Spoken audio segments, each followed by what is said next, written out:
5ই August ছাত্র জনতার গণ-অভ্যুত্থান দিবস পালন করার আজকে একটা প্রাথমিক সিদ্ধান্ত হয়েছে। রোববারে ক্যাবিনেটে বসবে, সেই ক্যাবিনেটে এটা নিশ্চয়ই পাশ করা হবে। আজকে আসলে আমাদের আলোচনার মূল বিষয়টা ছিল, আপনারা জানেন যে জুলাই আসছে সামনে।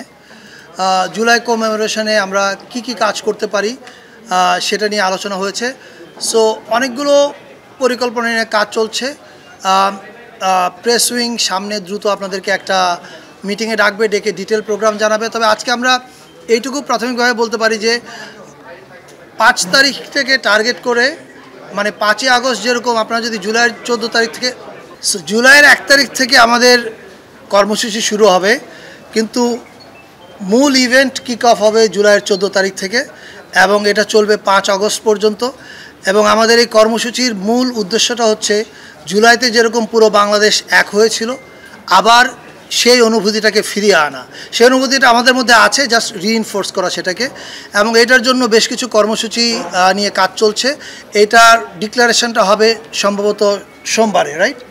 সোমবারে প্রেস উইং আপনাদের সঙ্গে যোগাযোগ করবে এবং আপনাদের মাধ্যমে সারা দেশের মানুষকে জানানো হবে। আপাতত আমার বলবার এইটুকুই আছে। এবং 5ই আগস্ট একটা ছুটি ঘোষণা করা হবে, সেটা হচ্ছে ছাত্র জনতার অভ্যুত্থান দিবস হিসাবে পালিত হবে। এটা এবছর থেকে প্রতি বছরই পালিত হবে। 5ই আগস্ট ছাত্র জনতার গণ-অভ্যুত্থান দিবস পালন করার আজকে একটা প্রাথমিক সিদ্ধান্ত হয়েছে। রোববারে ক্যাবিনেটে বসবে, সেই ক্যাবিনেটে এটা নিশ্চয়ই পাশ করা হবে। করার পরে এটা গেজেটের মাধ্যমে আপনারা জানবেন।